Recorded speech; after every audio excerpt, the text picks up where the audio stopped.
जय हिंद बच्चों। आज हम देखेंगे भू संसाधन तथा कृषि, जल संसाधन, खनिज तथा ऊर्जा संसाधन, भारत के संदर्भ में नियोजन तथा सतत पोषणीय विकास। इसमें से 12 अंक के आएंगे वार्षिक परीक्षा में। कितने अंक के? 12 अंक के। इनके महत्वपूर्ण प्रश्न मैंने निकाले, इसको आप एक बार जरूर देखिए। और इससे पहले चैनल को सब्सक्राइब और इस वीडियो को लाइक करो ताकि हमें भी हौसला मिले। निवल बोया क्षेत्र किसे कहते हैं? निवल बोया क्षेत्र किसे कहते हैं? वह भूमि जिस पर फसलें उगाई व काटी जाती है वह निवल बोया गया क्षेत्र कहलाता है। आपको आपके शिक्षकों ने क्लास में बताया है होगा। निवल बोया गया क्षेत्र जिसमें फसलों को उगाया व काटा जाता है उसे निवल बोया क्षेत्र कहते हैं। कृषि योग्य व्यर्थ भूमि किसे कहते हैं? अब ये प्रश्न पे गौर कीजिए। कृषि योग्य व्यर्थ भूमि किसे कहते हैं? वह भूमि जो पिछले 5 वर्षों तक या अधिक समय तक परती या कृषि रहित है, मतलब या उस पर कोई फसलें नहीं उगाई जाती। कृषि रहित का मतलब है जिस पे 5 वर्षों के पहले, मतलब टोटल 5 वर्षों तक कोई भी किसी भी प्रकार की फसल नहीं उगाई जाती हैं, इस वर्ग में सम्मिलित की जाती हैं। इस भूमि को तकनीकी द्वारा सुधार कर कृषि योग्य बनाया जा सकता है। कृषि योग्य व्यर्थ भूमि किसे कहते हैं? वह भूमि जो 5 वर्षों तक या अधिक समय तक परती या कृषि रहित है, उस भूमि को कृषि योग्य व्यर्थ भूमि कहते हैं। परंतु तकनीकी सुधार के द्वारा उसे कृषि योग्य बनाया जा सकता है। जैसे उसे समतल करना, मिट्टी डालना, इस प्रकार अगर मेहनत करेंगे तो उसमें सुधार करके कृषि कार्य कर सकते हैं। अब पुरातन प्रति भूमि किसे कहते हैं? पुरातन परती भूमि, परती का मतलब होता है अपने जो भी भैंस चराते हैं, गायें चरती है, चरनोई भूमि है ना, जो परत पड़ी हो जिस पर कृषि कार्य ना हो, तो अब वो था कृषि योग्य व्यर्थ भूमि जो 5 साल से अधिक था। अब ये क्या है? पुरातन परती भूमि। यह कृषि योग्य भूमि है जो 1 वर्ष से अधिक लेकिन 5 वर्षों से कम समय तक कृषि रहित रहती हैं। देखो इसमें तो 5 वर्षों से अधिक होता है और इसमें क्या है? 1 वर्ष से 5 वर्ष के बीच में। अगर 5 वर्ष से अधिक हो जाएंगे, लेकिन यदि 5 वर्षों से ये अधिक हो जाएगी तो फिर ये प्रतिभूमि नहीं रहेगी। ये कौन सी होएगी? कृषि योग्य व्यर्थ भूमि। लेकिन 1 वर्ष से 5 वर्ष के बीच में है तो कौन सी रहेगी? पुरातन प्रतिभूमि। देखिए, यह कृषि योग्य भूमि है जो 1 वर्ष से अधिक लेकिन 5 वर्षों से कम समय तक कृषि रहित रहती हैं, इसे पुरातन कृषि में सम्मिलित किया जाता है। और 5 वर्ष से अगर अधिक होगी तो किस में हो जाएगी? कृषि योग्य व्यर्थ भूमि में। और 1 वर्ष से अधिक पर 5 वर्ष से कम, ये क्या किस में होगा? पुरातन परती में, मतलब पुरानी परती भूमि में। अगला प्रश्न है, साझा संपत्ति संसाधन किसे कहते हैं? साझा संपत्ति संसाधन एक सामुदायिक प्राकृतिक संसाधन होते हैं जिन पे समाज का प्रत्येक व्यक्ति का बराबर उपयोग करने का बराबर अधिकार होता है। साझा संपत्ति संसाधन कहते हैं। एक बार उत्तर देख लेते हैं। साझा संपत्ति संसाधनों को सामुदायिक प्राकृतिक संसाधन भी कहा जा सकता है, जहां सभी सदस्यों को इसके उपयोग का अधिकार होता है तथा कुछ विशेष कर्तव्य भी होते हैं। इसके अंतर्गत सामुदायिक भवन, जैसे अपन बस स्टैंड पर बैठते हैं सामुदायिक भवन में, तो किसी भी जाति, किसी भी संप्रदाय का, किसी भी समाज के, किसी भी वर्ग का व्यक्ति वहाँ बैठ सकता है। चारागाहों, मतलब जो सरकारी भूमि पड़ी है उस पर कोई भी व्यक्ति गाँव का अपने जानवरों को चरा सकता है। ग्रामीण जलीय क्षेत्र, जो गाँव के जो जलीय क्षेत्र होते हैं, हेडपंप, तालाब, कुएं, ये जो सरकारी है, निजी नहीं सरकारी, तथा अन्य सार्वजनिक स्थान साझा संपत्ति संसाधनों के उदाहरण हैं। और इसे साझा संपत्ति संसाधन कहते हैं कि वह सामुदायिक या प्राकृतिक संसाधन जिसका उपयोग समाज के प्रत्येक वर्ग के लोग कर सकते हैं, उसे साझा संपत्ति संसाधन कहते हैं। जैसे आपका एक तरह से स्कूल, गवर्नमेंट के जितने भी स्कूल हैं, है ना, वो भी साझा संपत्ति में आ जाएंगे। आपके गांव की चरनोई भूमि भी उसमें आ जाएगी। हेडपंप या सामुदायिक भवन या विश्राम गृह जो बने हुए वो उसके अंतर्गत आ जाएगा। भारत में फसल ऋतुओं को उदाहरण सहित समझाइए। ये मोस्ट इंपोर्टेंट क्वेश्चन है। लगने में तो सिंपल लगता है लेकिन ये 4 नंबर का पूछते हैं। ये 4 नंबर का क्वेश्चन, ये भी 4 नंबर का क्वेश्चन।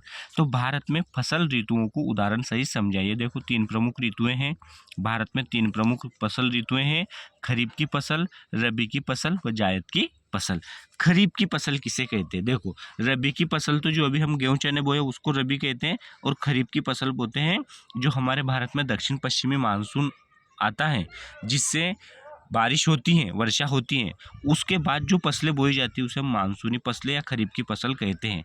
खरीफ की फसलें अधिकतर दक्षिण पश्चिमी मानसून के साथ बोई जाती हैं, जिसमें उष्णकटिबंधीय फसलें सम्मिलित हैं, जैसे चावल, कपास, जूट, ज्वार, बाजरा और अरहर। अब इस प्रश्न को आप अपनी लैंग्वेज में भी लिख सकते हो, लेकिन ज्योग्राफिकल लैंग्वेज में लिखोगे तो आपको अच्छे अंक मिलेंगे, पूरे के पूरे मिलेंगे। और सोयाबीन, अपना सोयाबीन भी तो अपन बरसात में ही बोते हैं ना, सोयाबीन। तो इस प्रकार इन सारी फसलों को कहा जाता है खरीफ की फसल। इसे जून के प्रथम सप्ताह में या जून के महीने में बोई जाती हैं और अक्टूबर नवंबर में काटी जाती हैं। और इसके अंतर्गत चावल, कपास, जूट, ज्वार, बाजरा, अरहर, सोयाबीन है। और ये वर्षा की मात्रा पर निर्भर करती है, जितनी वर्षा होती है ये पूरी तरह से वर्षा पर निर्भर कृषि है। ये हो गया खरीफ की फसल। खरीफ मतलब जून में बोई जाने वाली फसल। खरीफ मतलब जून में बोई जाने वाली फसल। और रबी मतलब रबी की ऋतु अक्टूबर नवंबर में शरद ऋतु से प्रारंभ होकर मार्च अप्रैल में समाप्त होती है। इस समय कम तापमान, शीतोष्ण तथा उपोष्ण कटिबंधीय फसलों जैसे गेहूं, चना तथा सरसों, राई, जो प्रमुख है।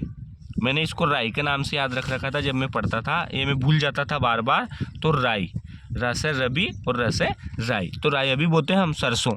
तो ये रबी की फसल है जो अक्टूबर नवंबर में बोई जाती है और मार्च अप्रैल में काटी जाती है। इसमें आप अपने खेत में जो भी समय फसल लगा रखी है उस सबके नाम लिख सकते हो। जैसे मेरे खेत में गेहूँ है, चना है, मसूर है, धनिया है, मटर है ना।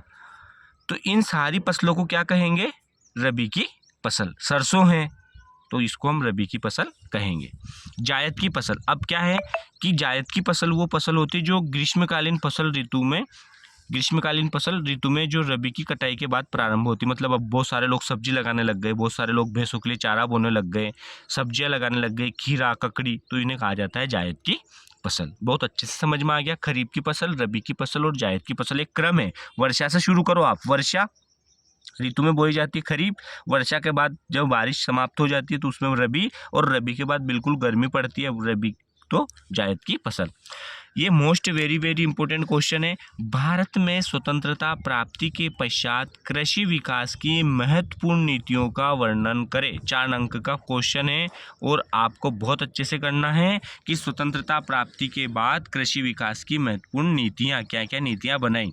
तो व्यापारिक फसलों की जगह खाद्यान्न फसलों को उगाया गया। पहली नीति थी कि जब देश में खाद्यान्न की मांग बढ़ रही थी तो पहले व्यापारिक फसलें मतलब जिनको बेचा जाता था, नकदी फसलें भी कहा जाता है, और खाद्यान्न फसल जिसे हम खाते हैं। तो जनसंख्या बढ़ने के साथ साथ खाद्यान्न फसल की मांग हुई तो हमने खाद्यान्न फसलों को उगाया गया। पहला पॉइंट। कृषि गहनता को बढ़ाया गया। कृषि योग्य बंजर भूमि और परती भूमि को कृषि योग्य भूमि में परिवर्तित किया गया है। क्योंकि अभी हमने पढ़ा कि जो बंजर भूमि होती है, जहाँ कंकड़ पत्थर होते हैं, उनको तकनीकी द्वारा सुधार करके कृषि योग्य बंजर भूमि, तो उसे तकनीकी द्वारा सुधार करके उसे भूमि में परिवर्तित किया गया, कृषि भूमि में। और परती भूमि को भी हमने कृषि भूमि में परिवर्तित कर लिया। गहन कृषि जिला कार्यक्रम चला, गहन कृषि कार्यक्रम चला। हरित क्रांति आ गई जिसमें खाद, बीज, सिंचाई के साधन है ना, और लोगों को प्रशिक्षण, सरकार द्वारा लोगों को आर्थिक सहायता, अधिक उपज देने वाले बीजों, तो हरित क्रांति भी आई। सतत कृषि के लिए राष्ट्रीय मिशन, हमेशा कृषि कार्य से जुड़ने के लिए एक राष्ट्रीय मिशन भी चलाया गया। तो बिल्कुल 5-6 पॉइंट है और यही पॉइंट आप लिख दोगे ना तो आपको कोई 3.5 नंबर भी नहीं दे सकता है, 4 में से 4 ही देगा क्योंकि व्यवस्थित उत्तर लिखा हुआ है। भारतीय कृषि की प्रमुख समस्याएं लिखिए। अब देखो भारतीय कृषि की समस्याएं, सब किसान है या कोई किसान नहीं भी है तो देखते तो हैं, हम रहते तो भारत में ही जहाँ पर कृषि की जाती है। तो देखो भारतीय कृषि की प्रमुख विशेषता है कि भारतीय कृषि सबसे पहली विशेषता रहेगी मानसून पर निर्भर होती है। तो मानसून अगर बारिश अच्छी होगी तो किसान फसल बोएंगे, और बारिश अच्छी बिगड़ जाएगी तो फसलों का उत्पादन पर भी प्रभाव पड़ेगा। तो सबसे पहली है अनियमित मानसून पर निर्भर, मतलब भारतीय कृषि मानसून पर निर्भर होने के कारण जिस वर्ष अच्छी वर्षा होती है तो उत्पादन अच्छा होता है, लेकिन जिस वर्ष वर्षा कम होती है तो उत्पादन अच्छा नहीं होता है। इसलिए भारतीय कृषि को मानसून का जुआ भी कहा जाता है। और ये पहली समस्या है कि अनियमित मानसून पर निर्भर होना। दूसरा पॉइंट है निम्न उत्पादकता। अपन कितनी अच्छी खेती कर लो, खूब खाद बीज डाल दो, पर बंजर भूमि भी होती है, बल्डी भी होती है, या उपजाऊ भूमि नहीं होती तो निम्न उत्पादकता, मतलब हमारा जो उत्पादन है वो अभी भी कम होता है प्रति हेक्टेयर या प्रति बीघा। हमारी तरफ बीघा चलता है तो उत्पादन कम होता है। ऋणग्रस्तता, किसान क्या करते हैं, खाद बीज उधार ले लेते हैं, फिर फसल के बाद उनको देते हैं तो उनके ऊपर वो कर्जा बना ही रहता है, तो ऋणग्रस्तता भी है। भूमि सुधारों में कमी, दूसरे देशों की तुलना में भारत में जो भूमि सुधार कार्यक्रम हुए वो कम हुए हैं। छोटे खेत तथा विखंडित जोत, मतलब अपने बंटवारा होता है, पिता की संपत्ति में भाइयों में जमीन का बंटवारा होता है, उससे खेतों का जोट क्या क्या हो रहा, खेत का जो आकार है वो छोटा छोटा हो रहा। और विखंडित खेत मतलब एक खेत इस दिशा पूर्व में है तो दूसरा खेत पश्चिम में है तो तीसरा खेत उत्तर में है, तो इसे कहा जाता है विखंडित जोत। कृषि योग्य भूमि का निम्नीकरण, जो कृषि योग्य भूमि है उसका निम्नीकरण हो रहा, मतलब उसका अपर्दन हो रहा। और एक और पॉइंट आ सकता है कृषि की ये भी समस्या, नगरीकरण का फैलाव, कि जहाँ पर कृषि की जाती है अच्छी भूमि पे वहाँ पर नगरीकरण के फैलाव के कारण वो भूमि भी हमेशा के लिए समाप्त हो रही। जहाँ पहले कृषि की जाती थी और अब वहाँ बहुत बड़ी मल्टी बन गई, 4 मंजिल 5 मंजिल मल्टी बन गई, तब क्या वहाँ उत्पादन होगा, क्या नहीं होगा, तो वो भी एक समस्या है, नगरीकरण भी एक समस्या है। इसके बाद है खनिज तथा ऊर्जा संसाधन। देखो खनिज तथा ऊर्जा संसाधन का मैंने एक वीडियो पहले डाल दिया, उसको भी आप देखिए, बहुत इंपॉर्टेंट है। ऊर्जा के परंपरागत और गैर परंपरागत संसाधनों में अंतर और दोनों का आपको याद होना चाहिए, और इसमें मैंने 1 नंबर के क्वेश्चन आपके सामने हैं। अधात्विक खनिज कौन कौन से, अधात्विक जिसमें धातु नहीं है, तो देखो ईंधन खनिज, कोयला, पेट्रोलियम, प्राकृतिक गैस इत्यादि। KPP कोयला, पेट्रोलियम, प्राकृतिक गैस, ये अधात्विक खनिज है। ये ऑब्जेक्टिव में पूछते इसलिए आपको तीनों याद करना पड़ेगा।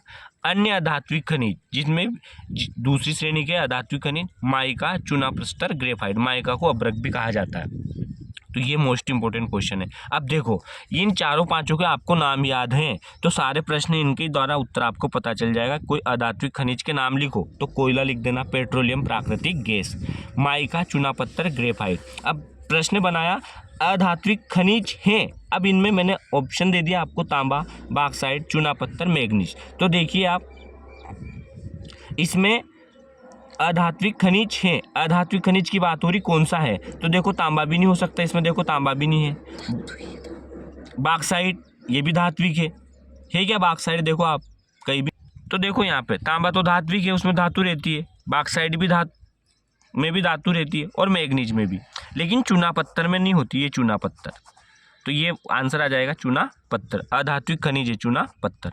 धात्विक खनिज है, अब यहाँ पर आया माइका, ग्रेफाइट, प्राकृतिक गैस, मैग्नीज। अब वो पूछा धात्विक खनिज कौन सा है, तो इसमें आ जाएगा मैग्नीज। ये बहुत इंपॉर्टेंट क्वेश्चन है ये IMP मैग्नीज वाला, कि मैग्नीज भी धात्विक खनिज के अंतर्गत सम्मिलित किया जाता है, क्योंकि वो धात्विक खनिज इसलिए सम्मिलित किया जाता है, और क्यों, तो धात्विक खनिज है मैग्नीज। क्या है, मैग्नीज। धात्विक खनिज क्या है, मैग्नीज। धात्विक खनिजों को कितने भागों में बांटा गया है, तो 2 भागों में बांटा गया। लोह धातु जिसमें मतलब लोह के अंश होते हैं, अलोह धातु जिसमें लोह के अंश नहीं होते हैं। किस स्थान पर पहला परमाणु ऊर्जा स्टेशन स्थापित किया गया था, तारापुर महाराष्ट्र। किसमें किया गया था, तारापुर महाराष्ट्र। किसे तरल सोना कहा जाता है, पेट्रोल को तरल सोना कहा जाता है। मयूरभंज की खानें स्थित है ओडिशा में, ओडिशा में मयूरभंज की खानें स्थित हैं। सामान्यतः नियोजन के कितने उपागम होते हैं, 2 उपागम होते हैं। द पॉपुलेशन बम के लेखक है एहर लच। ये ऐसे प्रश्न हैं जो बार बार परीक्षा में पूछे गए, तो आप प्लीज इनको बहुत अच्छे से पढ़ लो, याद कर लो। सूखा संभावित क्षेत्र विकास कार्यक्रम किस पंचवर्षीय योजना में शुरू हुआ। सूखा का मतलब जानते हो ना, बारिश कम होना, सामान्य से कम बारिश होना, तो ये चौथी पंचवर्षीय योजना में इस कार्यक्रम को, विकास कार्यक्रम को चलाया गया था। योजना आयोग का स्थान नीति आयोग ने किस दिनांक को लिया, 1 जनवरी 2015। योजना आयोग का अध्यक्ष कौन होता है, प्रधानमंत्री, चीफ प्राइम मिनिस्टर, प्रधानमंत्री। तो ये प्रश्न याद रखना है आपको, पहले इसे योजना आयोग के नाम से जाना जाता है, अभी इसे नीति आयोग के नाम से जाना जाता है। 1 जनवरी 2015। भारत का पहला संचार उपग्रह कौन सा है, आर्यभट्ट। सबको याद है आर्यभट्ट। क्या है पहला संचार उपग्रह, आर्यभट्ट। एग्जाम में अगर आए तो ऐसा कैसा ही लिखना, भारत का पहला संचार उपग्रह आर्यभट्ट था। भारत का अधिकतर विदेशी व्यापार किन मार्गों से संचालित होता है। आपको पता है भारत का जो तटीय है, लंबी तटीय क्षेत्र समुद्र से लगी है, तो एक समुद्री मार्ग और एक वायु मार्ग से विदेशी व्यापार अधिकांश होता है। देश विभाजन के कारण कराची बंदरगाह के पाकिस्तान चले जाने के बाद भारत में कौन सा नया बंदरगाह विकसित किया गया, कांडला बंदरगाह। क्योंकि जब पहले हमारा जो भारत पाकिस्तान एक ही थे 1947 से पहले, और बाद में भारत पाकिस्तान का विभाजन हो गया, तो जिससे वो कराची बंदरगाह वो कहाँ चला गया, अब अपने पड़ोसी मुल्क पाकिस्तान में चला गया। तो इससे जो व्यापार होता था तो हमें कमी महसूस हुई। कब उस व्यापार को किससे करें, तो हमने कांडला बंदरगाह विकसित कर लिया। कांडला कहाँ पर है बच्चों, गुजरात में। कहाँ पर है, गुजरात में। कांडला कहाँ पर है, गुजरात, एक ज्वारी बंदरगाह है। पर्वतीय क्षेत्र विकास कार्यक्रम को किस योजना में लाया गया, पर्वती को 5वीं योजना में और सूखा को चौथी में। सूखा 2 शब्द का अर्थ है ना, देखो तो 2 दूने 4, चौथी। सूखा कितना है 2, सूखा 2 और 2 को 2 इंटू 2 करेंगे तो 4 हो जाएगा, तो चौथी पंचवर्षीय योजना। और पर्वतीय कितना है 4, और 4 से क्या आता है 5 आता है ना। तो पर्वतीय क्षेत्र विकास कार्यक्रम को किस योजना में लाया गया, 5वीं योजना में लाया गया। तो आपको कभी कंफ्यूज ही नहीं होना। सूखा 2 दूने 4, चौथी पंचवर्षीय योजना। पर्वतीय 5वीं पंचवर्षीय योजना में पर्वतीय क्षेत्र विकास कार्यक्रम को लाया गया। भरमौर जनजाति क्षेत्र की जलवायु ने कैसे वहाँ के निवासियों को प्रभावित किया। बिल्कुल जलवायु मनुष्य को प्रभावित करती है, जैसे हमको भी करती है ना। ठंड आती है तो हम ऊनी कपड़े पहन लेते हैं, अब गर्मी का सीजन हो गया तो हम हल्के कपड़े पहनेंगे। मतलब जलवायु ने हमारे ऊपर प्रभाव डाला, और यही निश्चयवाद भी कहता था।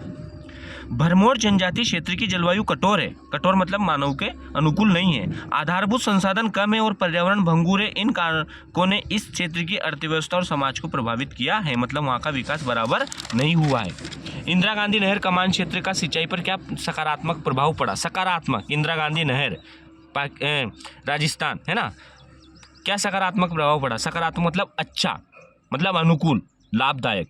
इंदिरा गांधी नहर कमान क्षेत्र का सिंचाई पर निम्न सकारात्मक प्रभाव पड़ा। कमान क्षेत्र विकास के तहत शुरू किए गए वनीकरण मतलब वनों को लगाया गया। चारागाह विकास कार्यक्रमों से यहाँ की भूमि हरी भरी हो गई। राजस्थान की भूमि पूरी हरी भरी हो गई। पहले पूरी बंजर थी, रेगिस्तान था। रेगिस्तान का क्या मतलब है, जहाँ मिट्टी नहीं है, जहाँ रेत की प्रधानता है, जहाँ निम्न उत्पादकता है, जहाँ गर्मी में बहुत ज़्यादा गर्मी पड़ती हो, ऐसा क्षेत्र जहाँ वर्षा कम होती है उसे हम रेगिस्तान कहते हैं। कृषि कार्य के कारण यहाँ की अर्थव्यवस्था और समाज को रूपांतरित कर दिया। मतलब अच्छा फसल उत्पादन हुआ, लोगों ने पशुपालन किया तो उनका विकास हुआ। और पानी नहीं होता तो क्या करते, कुछ नहीं करते। तो कृषि कार्य के कारण जब पानी आया इंदिरा गांधी नहर से, तो वहाँ के लोगों ने कृषि कार्य करना शुरू किया, फसल उत्पादन होने लगा, पशुपालन होने लगा और उनकी अर्थव्यवस्था में सुधार हुआ। वायु अपर्दन और नहरी तंत्र में बालू निक्षेप की प्रक्रिया भी धीमी पड़ गई। वायु अपर्दन मतलब बार बार पानी देते हैं तो उससे मिट्टी थोड़ी भारी हो जाती है, जिससे वो हवा के साथ उड़ नहीं पाती है। इंदिरा गांधी नहर कमान क्षेत्र की सिंचाई से क्या नकारात्मक प्रभाव पड़ा। देखो मैंने सकारात्मक भी बता दिया और नकारात्मक भी बता दिया। दोनों प्रश्न याद कर लो, जो भी प्रश्न आए उसको अच्छे से परीक्षा में लिख देना। तो हर चीज़ का एक पक्ष एक अच्छा होता है, एक बुरा होता है। तो बुरा पक्ष भी हम देखेंगे, नकारात्मक। सघन सिंचाई, सघन मतलब बार बार पानी देने से जल के अत्यधिक प्रयोग से जल भराव और मृदा लवणता की दोहरी पर्यावरणीय समस्या उत्पन्न हो गई। मृदा लवणता, पानी तो वाष्पन के उड़ जाता है और पानी के साथ जो नमक रहता है थोड़ा बहुत, वो धीरे धीरे जमता रहता है, जिससे उत्पादन में अपना आप कमी आ जाती है। इंदिरा गांधी कमान क्षेत्र में सतत पोषणीय विकास को बढ़ावा देने के उपाय बताइए। अगला प्रश्न है इंदिरा गांधी कमान क्षेत्र में सतत पोषणीय विकास को बढ़ावा देने के उपाय बताइए। तो जल प्रबंधन नीति का कठोरता से कार्यान्वयन करना, मतलब जल प्रबंधन नीति को अच्छे से चलाना। शस्य प्रतिरूप में सघन, शस्य मतलब फसलों के प्रतिरूप में सघन जल फसलों को नहीं बोया जाना चाहिए। मतलब ऐसी फसलों को मत बोओ जिसमें बार बार पानी की आवश्यकता पड़े। इस सघन फसल के स्थान पर बागाती कृषि को महत्व देना चाहिए, जैसे संतरा की खेती, खट्टे फलों की खेती, नींबू की खेती। ऐसे वनीकरण करना, वृक्षों का रक्षण मेखला बनाना। तो इस प्रकार ये 2 चैप्टर हो गए।